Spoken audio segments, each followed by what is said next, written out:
everybody. Welcome to episode 50 of High Spirits.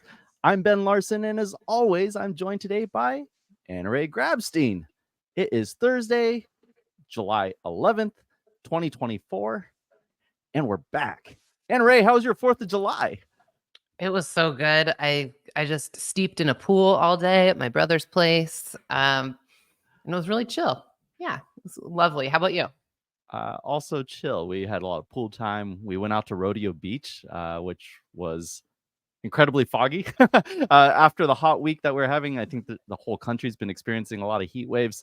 It felt actually nice to be in that kind of that marine layer for an afternoon. So I wasn't complaining. For people that don't know, that's out in the Point Reyes National Seashore area. And I will correct you that it's Rodeo Beach, not Rodeo Beach. If you're a local, you would know that. If I was in Southern California, I might call it Rodeo, but you know. But yeah, things have been really good. It's been a super fun week. I'll shout out my almost 7-year-old. He got promoted to the next belt in jiu-jitsu. So our house has been abuzz with celebrations. Oh wow. Really fun. Watch Yeah. out. At what point do you get afraid of him? Oh, I'm already afraid. He's become stronger than me. It's a thing.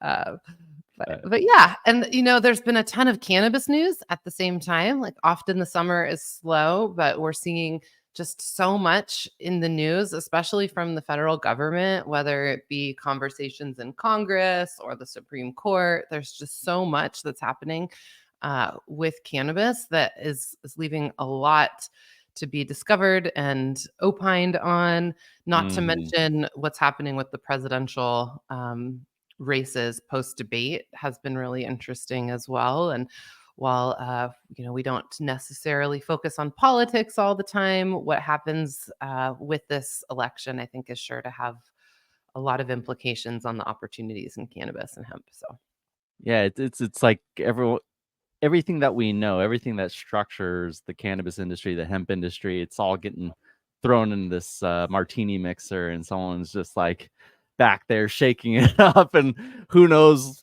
the concoction that's going to kind of pour out at the end of it. But I mean, that's the main motivation for the conversation we're going to be having today.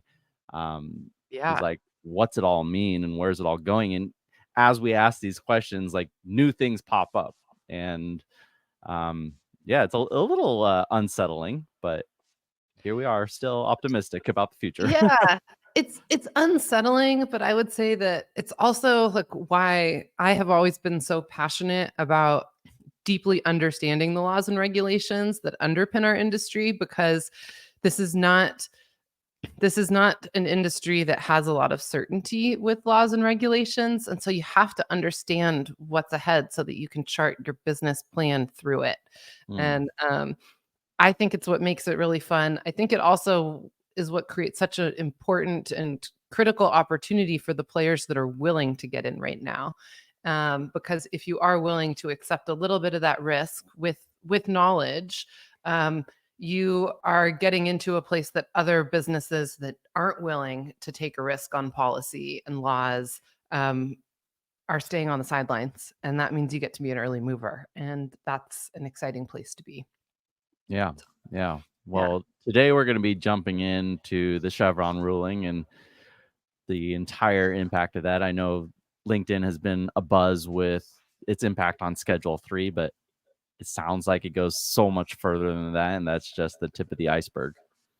Yeah, it really does. Are we jumping right in? Should I be queuing up our Might guest? as well. I'm excited to chat with our guest. Okay, awesome.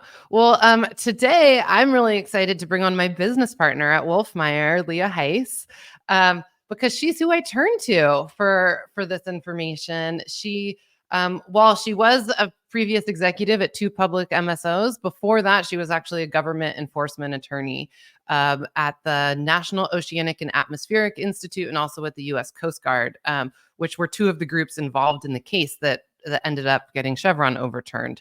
So she is the one that helps me decipher what the heck is going on through all of this. And I'm really excited to bring her on to help all of you decipher what the heck is going on here. Leah is a total badass. I can't say enough about the work that we get to do together with clients to build strategy and guidance in cannabis companies. But her legal background is really why we're excited to have her on the show today. So Leah, thank you so much for joining us and welcome.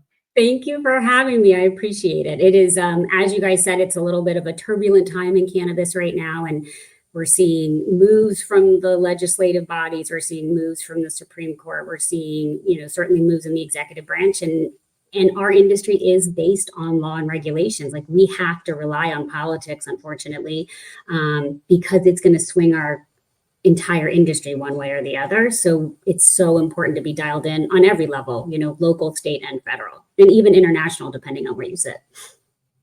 Amazing. Totally. Yeah.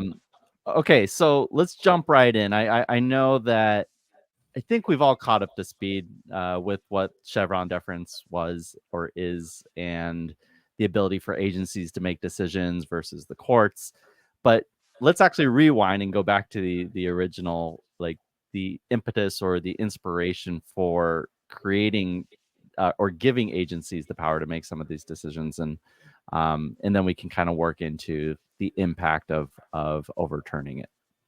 Sure. If we go way back to sort of New Deal and when we were starting to really scale the government, and we were putting more authority within inside of the executive branch to handle a variety of different issues under cabinet members, there were always discussions on how do you manage this. So, even like compare it to a corporation, right? Like, how do you manage this as a government as government continues to scale and take on more and more issues?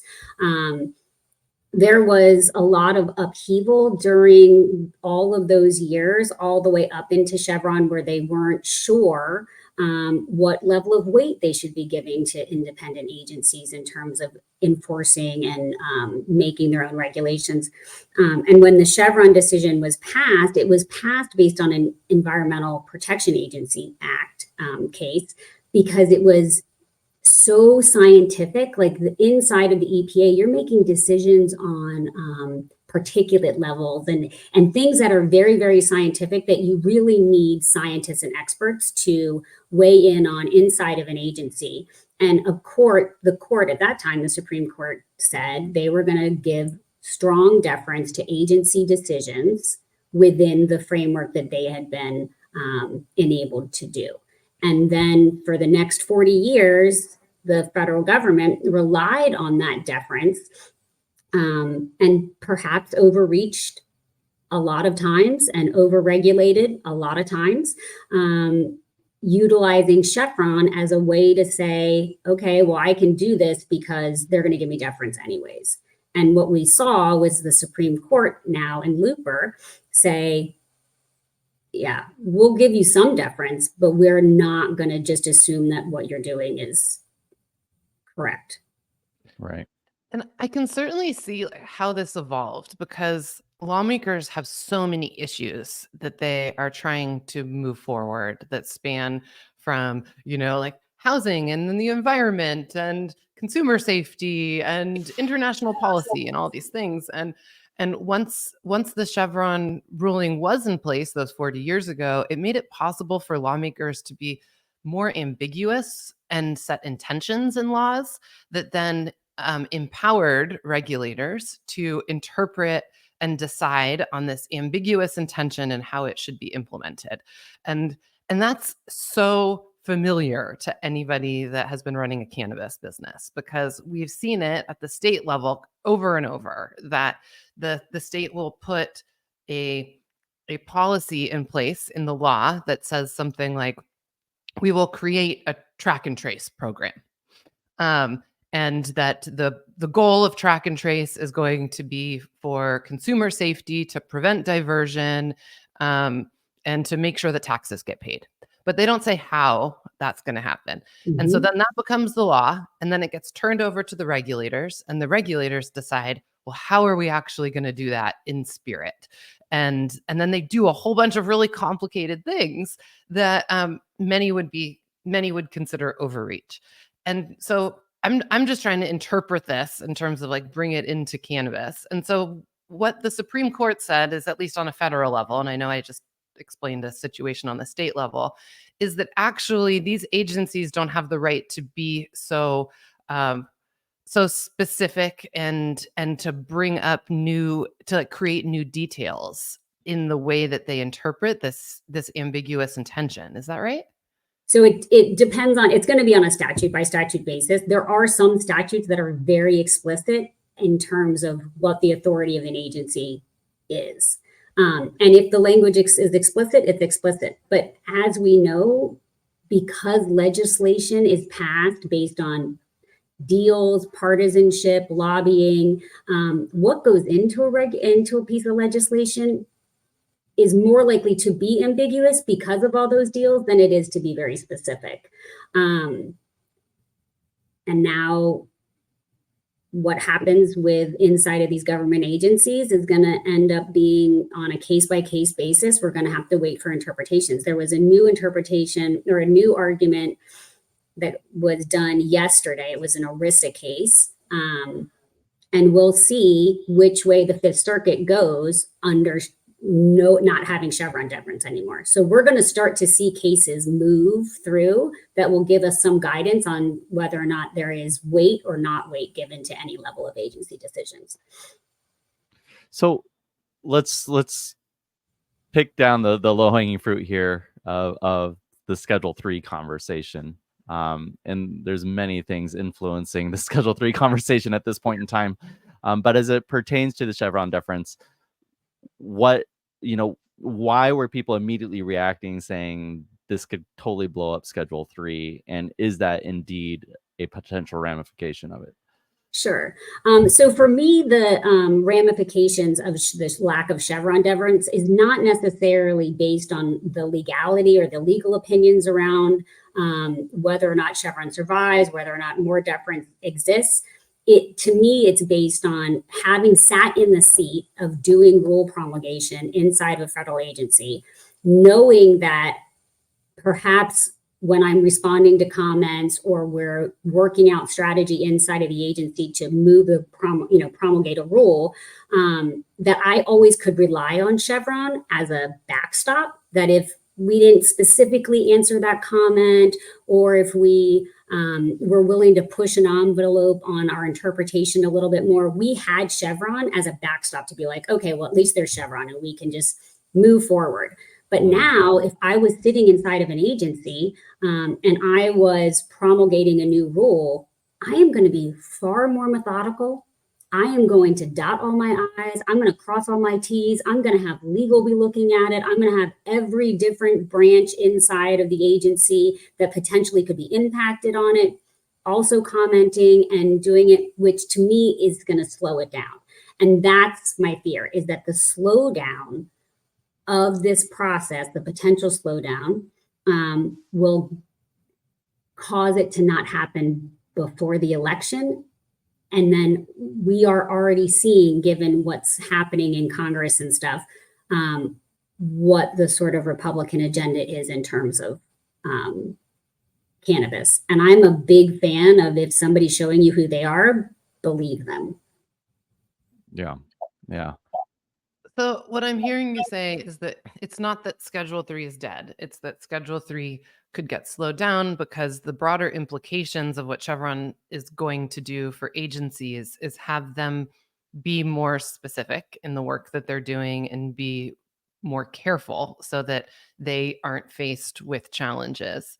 And that makes me think about just like the broader implications in general on legislation and implementation through regulations. So we've got laws and regulations that are in place already, and then we've got the future of laws and regulations. And I'd like to understand, because knowing that, and I know I just cut myself off, but knowing that we have a very conservative, pro-business Supreme Court, and it's absolutely this overturning of Chevron has been part of the Republican agenda and pro-business groups. So people think that this is good for business. It is. And so I want to understand, if this is good for business, like, is it about going forward it's going to be good for business, or does it present opportunities for businesses for things that are already in place and changing them, or both?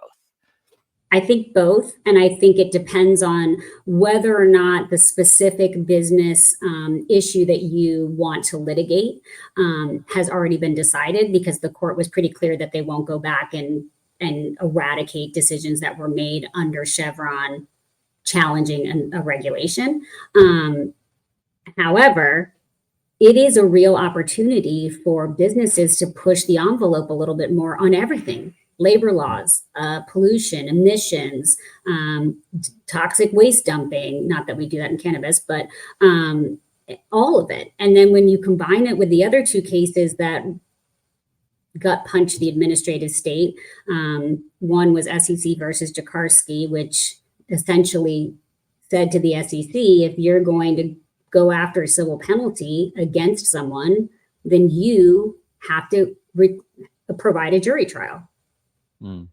Which then takes it out of the administrative agency's hand to be judge, jury, and executioner, which is not necessarily a bad thing. It just, if it trickles down to the states and I'm a state cannabis operator and you just fine me $350,000 because of some regulation that I think is stupid, I'm going to ask for a jury trial and I'm going to cite that case.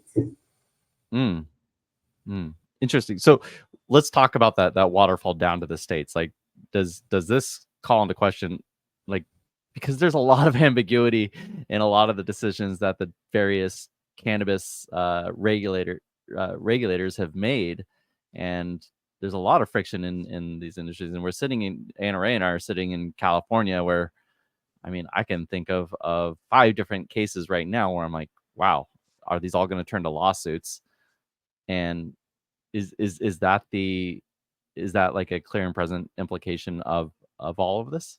Sure. I mean, the Supreme Court, despite the fact that we have federal and state, right? The Supreme Court is the ultimate law of the land. And if the Supreme Court says you can't defer to agency regulations, unless a state has legislatively set up a different structure, and even then I would still argue against it, it's that deference is going to be at risk, which is a real opportunity for us to perhaps get some more measured and reasoned regulations in place that actually make sense for the industry. I mean, I think a metric, I mean, you raised it earlier, Anna Ray, like, to me, that's almost exactly the same as the Looper decision, right?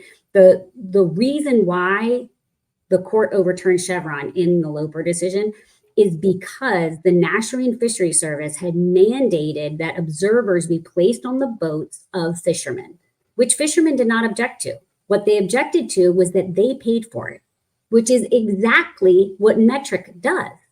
Metric, or the states require, right? Like, so the states require you to have this software program. And then also, hey, you got to buy $80 bazillion million worth of these tags that you then dump into the environment. So they're creating a financial burden, an additional financial burden to what we already have as an industry. I think that's up for grabs. So you and I have talked about this. So these things are up for grabs theoretically. Now there's a new path, but it means that someone has to challenge it. And lawsuits are expensive. Lawyers are really expensive. Nothing is going to happen automatically. Like a company has to decide that the investment in a lawsuit is going to be worth the reward at the end when they win. And so it occurs to me that what this has done is just created like a massive new opportunity for litigators. It's a great opportunity for litigators. If I was a litigator, I'd be jumping up and down, and I'd be looking for class actions. I'd be doing all kinds of stuff. I think it's going to have to come down to class actions, because a lot of cannabis companies don't have the money to litigate, or at least bring relevance back to the professional associations that have been really struggling over the last several years. Yeah, I mean, getting the associations to lead some of the charge on this, I think, could be really powerful. Because we talk about the differences between the MSOs and the equity businesses. And basically it's like this divide between the large corporate interests in cannabis and small independent operators that don't have access to capital and are struggling just to get their businesses open and running. And if you're in that situation as a small business, no matter how ridiculous a regulatory fine might be, or how much you see that a regulation is overstepping the intention of a law, there isn't going to be a high prioritization of hiring an expensive litigator to take on the government. So I see this as like this incredible strategic tool for companies that have the resources. And I mean, and I'm excited about that. Truly. It's like there's a lot of things on a personal level that when you talk about rolling back environmental rules or consumer safety stuff that I kind of grit my teeth at. But at the same time, as someone that's worked in cannabis for a long time and feels really frustrated about how overregulated the industry is and how that's led to lack of success for so many businesses, I'm like, wow, well, I hope that we can figure out a way to take on some of this together, and that people are ready to step up, like really get creative and think about how to unlock opportunities for their businesses using some of these new tools. Yeah, and I think there are a lot of opportunities. I mean, even not just the cannabis regulation stuff, right? Like, are these family leave acts affecting you? There's a whole host of rules and responsibilities where we are required to do. One of them, I think, is 280E. I have always thought 280E was unconstitutional because 280E was based on a case where the court decided that a felon did not have the right to deduct business expenses, but that person was actually adjudicated a felon. They had a right to a trial. So what the IRS did was they took created a policy that basically declared us felons without due process of law. Wow. So is that at risk? Which I think would be great. And with the change in the statute of limitations, we are currently feeling the impact of that. So it is a live case. Live case. Oh, I love that, because even if your prediction that Schedule 3 slows down, like really, at least for many businesses, the end of 280E is really the biggest plus. It really is for Schedule 3. Well, because Schedule 3 is not giving us interstate commerce. It's not giving us a lot of the things that we've been hoping for. You know, access to banking, public exchanges. It's not giving us any of that stuff. So maybe there's another path to get rid of 280E. Well, let's talk about the Farm Bill too, because the Farm Bill is an active discussion, and the language is very much being debated on both houses in Congress. And so that's an example, going back to like looking backwards versus looking forwards. The Farm Bill is looking forwards. Do you think that this new approach that the Supreme Court, do you think the Supreme Court is encouraging lawmakers now to get more specific and less ambiguous, which could slow down the progress of the Farm Bill because they would try to make sure that more things were clear? Or do you think that Congress just doesn't have time to think on that level, and that they won't actually become more specific? Yeah, I mean, I would love to believe that this would give them the impetus to be more specific and to create legislation that is not ambiguous. But our Congress right now can't agree if the sky is blue or if a leaf is green. So I don't know how they would ever get a bill out that is absolutely specific unless everybody was aligned on whatever the particular bill was, and they are certainly not aligned on the Farm Bill. I mean, even the FDA continuously asks Congress to help them, give them explicit authority to regulate CBD, and it's never happened. So to your point, there's just going to be a lot more lawsuits, and the lawyers are going to make a lot more money.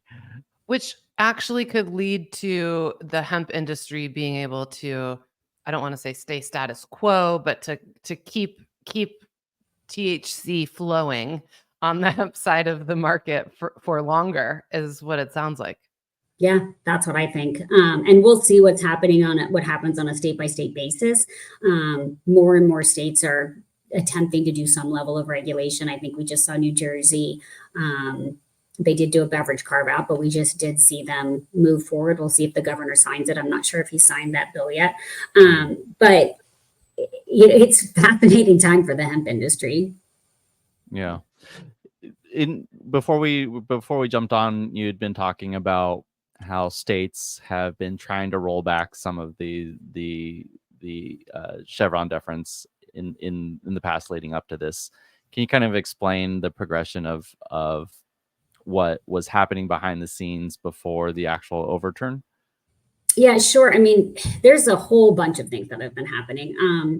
The states, a number of states have gotten very weary of having Chevron deference and wanted to have more ability to do, give a little bit more free enterprise to the economies. So they were already legislatively creating new standards of deference, and they exist. And there are still deference that exists under federal law as well. There's a Skidmore deference. There's a bunch of different levels of deference. It's just not as high as Chevron was. So we'll see what happens in the states. It does trickle down. Everything trickles down from the federal government, right? Like, I mean, you can think about what everyone knows, Miranda. That was a federal law. Every single state, when you're arrested, you get read your Miranda rights. It gets incorporated into the whole ethos of the way a state regulates based on federal law. Got it. And we can talk a little bit about, even the whole progeny of administrative agencies and why were they given the authority to not only write the regulation, enforce the regulation, and then judicially enforce the regulation. Like, why were they given that power for it to sit in one location? Historically, this has been a conversation that has come up for decades and decades and decades. And there have been numerous proposals over the years to transform administrative agencies and take that judicial function out of an administrative agency. And some have even proposed doing like a separate circuit specifically designed to hear administrative cases. And in fact, when I was at the Coast Guard, the chief judge that I was working with was a big fan of this. And he ended up entering into memorandum of understanding with multiple agencies to take their cases into the Coast Guard. One, to give the Coast Guard judges a more diverse sphere of work. Because if you're an administrative law judge and you're sitting inside of Social Security, for example, you're hearing thousands of Social Security cases a year, like mind-numbingly boring. So it gave the U.S. Coast Guard judges a little bit more diversity in their work. They could hear oil pollution cases. They could hear National Fishery Services cases, NOAA cases, patent and trademark cases, Department of Labor cases. And we ended up creating a whole docketing center that just took cases from all of these other agencies, and then we ran them through and issued decisions. But I don't know that even exists anymore. Yeah. This is so nuanced, and it's like these things that happen behind the scene, and from I said I wasn't going to get into politics, but I think we can't help it, and that it's like, why is this happening, and who is pushing this agenda forward, and how does this kind of relate to the broader political dynamic that's at work here? And so we know that the Supreme Court is stacked with more Republican appointees than in my lifetime, I think. And then we've got Republicans in Congress that are pushing forward different agendas. We have an election coming up in November. It seems like what's happening is sort of some structural opportunities that the Republicans are pushing forward to really marginalize regulatory agencies. And we know that's part of the agenda, right? We know that they do not want big government. They want a retraction of big government. They see government as a blockage to the free market and to economic growth. Maybe it is. I don't know. But we are seeing a rise of sort of the conservative party ideals, and you can trace it all the way back to when Trump became president, even with the overturning of Roe. Mm. The They leading they want a free market as long as it doesn't pertain to the cannabis and hemp industry. Right. Because that's not good for the public good. And what did I read this morning with the rationale for the House appropriations stuff? It was that minors with high levels of THC are more likely to develop schizophrenia and all of this stuff. Meanwhile, all of the studies show that underage use actually decreases upon legalization versus increases. So I get this is the thing. We've got this situation where we're seeing Republicans in Congress be pretty anti-cannabis in the way that they are responding to the Farm Bill, to things that are coming up in the Appropriations Committee, trying to defund the rescheduling process. And I've been trying to figure out, is that because they think that if cannabis policy moves forward before the election, it's good for Democrats, and they want to slow it down and stall it so that the Democrats don't benefit from it in November? Or is this something that they're actually investing in as a policy long term, that no matter what happens in the election, and if the Republicans are successful in their elections in November, is that policy going to keep moving forward? And as an eternal optimist, I'm like, they can't really believe that. And we're seeing so much incredible economic growth in the hemp industry and in the cannabis space that it's going to be undeniable that Republicans who are pro-business want to support this. It's like, what is going on? I would like to believe that. Like, I would like to believe that Republicans that are pro-business would absolutely support a multi-billion dollar international industry. I would like to believe that. But we are seeing some show their hands, right? Like, and that they would listen to their constituents, and that more than 73% of the United States wants to have cannabis legalized. But we're seeing things like Virginia, for example, which passed adult use, more than 4 years ago? And they've never been able to commercialize that market. They put forth a commercialization plan, and the governor vetoed it. Yeah, it's wild. So I don't know. I don't know what will happen. I am an optimist too, and I very much would like to believe that 6 months from now, I've stopped worrying about whether or not we're going to have an industry anymore. But it does make me nervous to see the states and the federal government making more moves in regards to cannabis than they have made in years. Mm-hmm. And not forward moves, backward moves. Well, when it started, it felt like it was going to be going forward, but the resulting efforts have all been in the opposite direction. 6 weeks ago, most people thought that forward progress was a done deal, that there was nothing that was going to stop Schedule 3 or slow it down, and that all of these other initiatives were going to keep moving. I mean, Ben, you were in Washington, D.C. not too long ago. And did you get a whiff of this? Did you feel that there was questions about if this was going to happen or not? No, I mean, like, honestly, going into my last trip in DC, and it was only a month and a half or 2 months ago, it was ripe.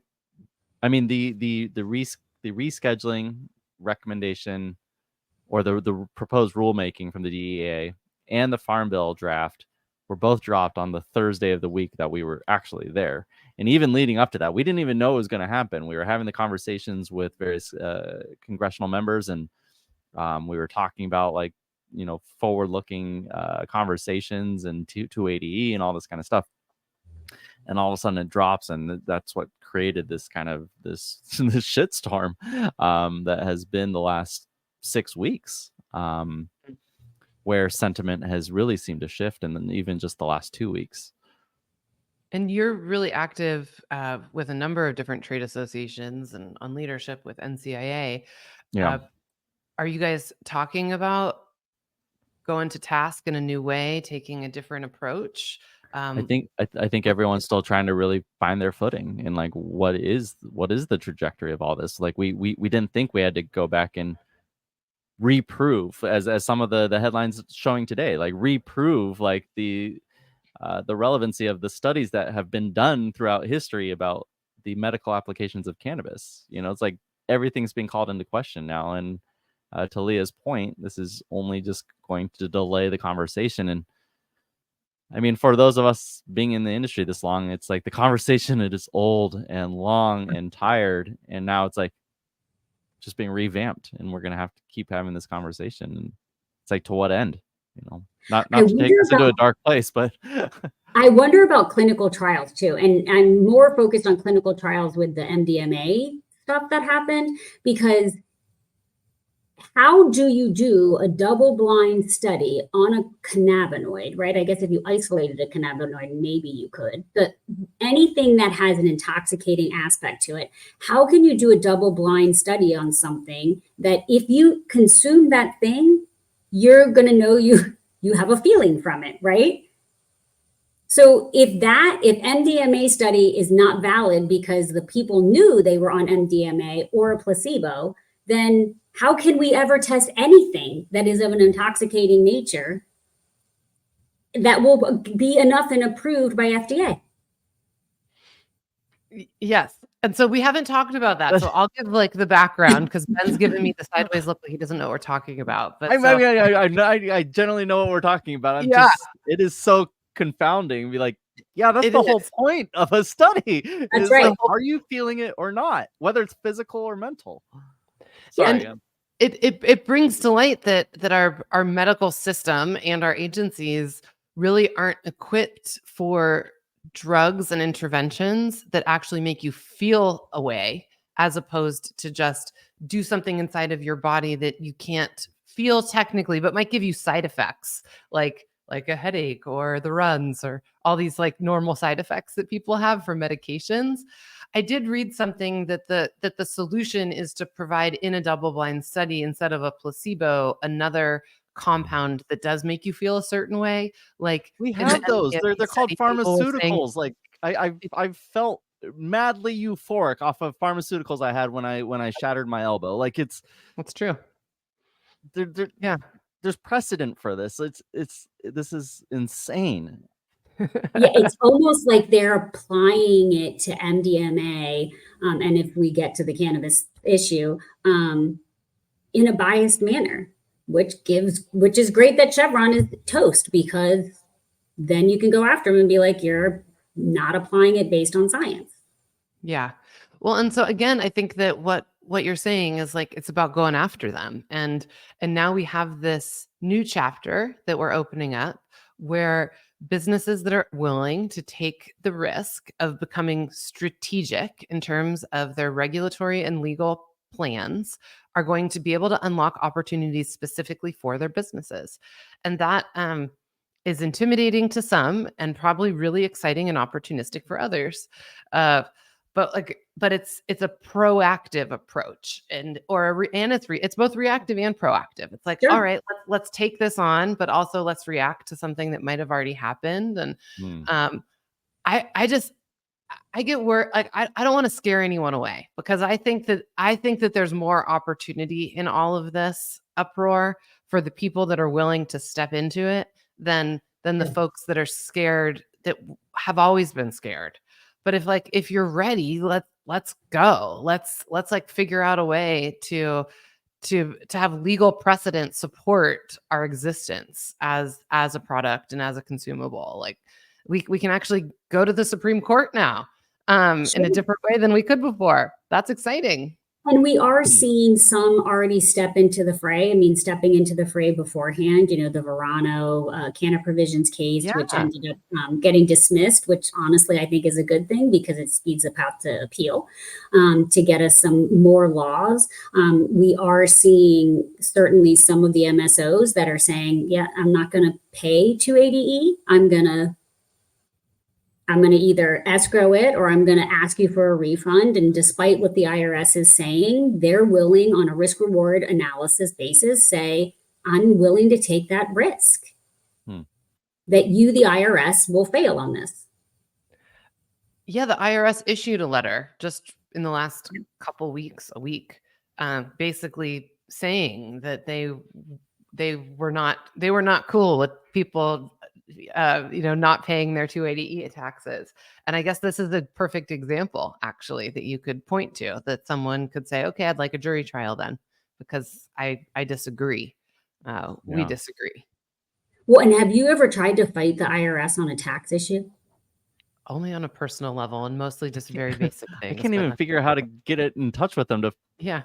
know how much I actually owe them. Right. It's crazy. I mean, they send bills in the mails. I don't know about you, but I feel like every couple weeks I get a refund and then I get another bill for like $12.33. And sometimes I just sit there and I'm like, how do I know that this is something I actually owe to you? Like, you're not providing me any proof or rationale for why this amount was incorrect or correct. And I've even had situations where they've refunded the money and then they've asked for it back. And then they've refunded the money and they've asked for it back. And I'm like, okay. And we just pay it because the IRS tells us to. Oh, government. I don't think anyone in cannabis particularly loves like government regulations. It's all just like, it's made me more frustrated with the government working in cannabis than I certainly was before. Well, Because and I've having seen to be it more on both involved sides. with it than you've ever wanted to be. It's like I That's already true. didn't like the government, but now I actually have to engage with it because I'm in the industry, and it makes it that much worse. Like when you're actually seeing the sausage be made, it's like, it makes you want to Yeah. become a government vegetarian. Right? When I went into law school, I was such an idealist. And even when I got out of law school, the justice system worked and government works. And it's all this beautiful little path. It's not. I mean, there's corruption through all levels of everything everywhere. And it just, my idealism has been burnt away and cannabis has scorched earth it because we are overregulated. Yeah. So yeah, the call to action is and I don't know who's a member of these organizations that can influence their direction, but start pulling together some class action suits and start fighting back, because nothing seems like it's getting done fast otherwise.